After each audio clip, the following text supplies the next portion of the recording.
அக்குள் ரொம்ப அரிக்குதா? இதோ அதற்கான சில இயற்கை தீர்வுகளை இந்த பதிவுல விரிவாக பார்க்கலாம்.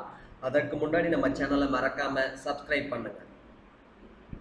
உடலில் காற்றோட்டம் குறைவாக இருக்கும் மற்றும் மடிப்பு உள்ள பகுதிகளில் தொற்றுகள் ஏற்படும் வாய்ப்பு அதிகம் உள்ளது.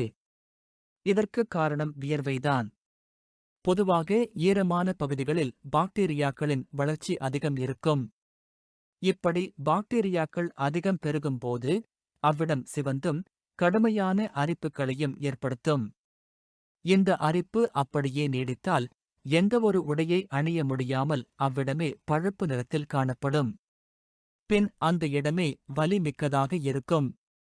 இந்த அரிப்புடன் சில சமயங்களில் மூச்சு விடுவதில் சிரமம், காய்ச்சல், தொண்டை கரகரப்பு, முகவீக்கம் போன்றவை ஏற்படும். இந்நிலையில் உடனே மருத்துவரை அணுக வேண்டும். இம்மாதிரியான அக்குள் அரிப்பை இயற்கை வழிகளின் மூலம் சரி செய்யலாம். இக்கட்டுரையில் அக்குள் அரிப்பை போக்கும் சில எளிய இயற்கை வழிகள் கொடுக்கப்பட்டுள்ளன. அதை படித்து பின்பற்றி நன்மை பெறுங்கள். கற்றாழை. கற்றாழை மிகச்சிறந்த வலி நிவாரணி. சரும பிரச்சனைகளுக்கு இது நல்ல தீர்வளிக்கும். அதிலும் அக்குளில் அரிப்பு இருப்பவர்கள் கற்றாழை ஜெல்லை அப்பகுதியில் தடவி 30 நிமிடம் ஊற வைத்து பின் நீரில் கழுவ வேண்டும். இப்படி தினமும் 2 முறை செய்து வந்தால் அக்குள் அரிப்புடன் வலியும் நீங்கும். Baking soda. பேக்கிங் சோடாவில் அழற்சி எதிர்ப்பு பண்புகள் உள்ளது. இந்த பேக்கிங் சோடாவை நீர் சேர்த்து பேஸ்ட் செய்து அக்குளில் தடவி நன்கு காய்ந்த பின் குளிர்ந்த நீரால் கழுவுங்கள். இப்படி தினமும் 2 முறை செய்தால் அக்குள் அரிப்பு போய்விடும். ஐஸ். அக்குள் சிவந்தும் தீவிர அரிப்பையும் உண்டாக்கினால் அதிலிருந்து உடனடி நிவாரணம் பெற ஐஸ் கட்டிகளை துணியில் வைத்து கட்டி அக்குளில் சிறிது நேரம் வைத்திருங்கள். காட்டன் உடைகள். அக்குளில் அரிப்பு கடுமையாக இருந்தால் எப்போதும் காட்டன் உடைகளை அணியுங்கள். சிந்தடிக் மற்றும் உல்லன் உடைகள் நிலைமையை மோசமாக்கும்.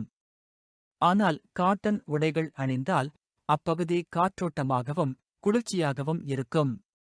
Vitamin E. அக்குள் அரிப்பு கடுமையாக இருந்து அப்பகுதி மிகவும் வறட்சியுடன் இருந்தால் வைட்டமின் இ கேப்சூலை வாங்கி அதனுள் உள்ள எண்ணெயை பாதிக்கப்பட்ட பகுதியில் தடவுங்கள். இப்படி தினமும் 2 முதல் 3 வரை முறை செய்து வந்தால் நல்ல பலன் கிடைக்கும். ஓட்ஸ். ஓட்ஸ் அரிப்பை குறைக்கும். ஆகவே பாத்தப்பில் ஒரு கையளவு ஓட்ஸ் பவுடரை போட்டு நீர் நிரப்பி அதனுள் சிறிது நேரம் உடலை ஊற வைக்க வேண்டும். இப்படி தினமும் ஒரு முறை செய்து வந்தால் அக்குள் அரிப்பு மட்டுமின்றி உடலின் இதர பகுதிகளில் ஏற்படும் அரிப்பும் நீங்கும். Tea tree oil. சில நேரங்களில் பூச்சிக்கடியாலும் அக்குள் பகுதியில் அரிப்பு ஏற்படலாம். இந்த காரணத்தால் ஏற்படும் அரிப்பை டீ ட்ரீ ஆயில் உதவியுடன் எளிதில் நீக்கலாம். டீ ட்ரீ ஆயிலில் ஆன்டிபாக்டீரியல் மற்றும் ஆன்டிசெப்டிக் பண்புகள் உள்ளது. இவை வலியையும் அழற்சியையும் தடுக்கும். எனவே அக்குள் அரிப்பு இருந்தால் டீ ட்ரீ ஆயிலை பஞ்சுருண்டியில் நனைத்து அக்குளில் தடவுங்கள். இப்படி ஒரு நாளைக்கு 2 முறை என அக்குளில் ஏற்பட்ட அழற்சி போகும் வரை செய்யுங்கள்.